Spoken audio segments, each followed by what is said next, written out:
Totoo ba to ang plano ng Bangag at Bartek? Sabi ko nga mga kababayan, sana hindi totoo. Yan ang dinadasal ko. Sana fake news lang yung nagsabi sa akin. Yung tatlong yon sana fake news lang. Sana mali lang. Sana hindi totoo. Pero kailangan yung malaman, lalo yung mga nakaka-follow sa akin, at least po aware kayo na sa mga bagay-bagay sa buhay, kailangan nyo maghanda. Siguro, I don't know.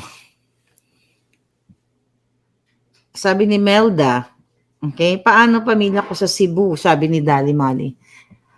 Ayun na nga palangga lahat naman tayo nag-aalala. So, ngayon, itong information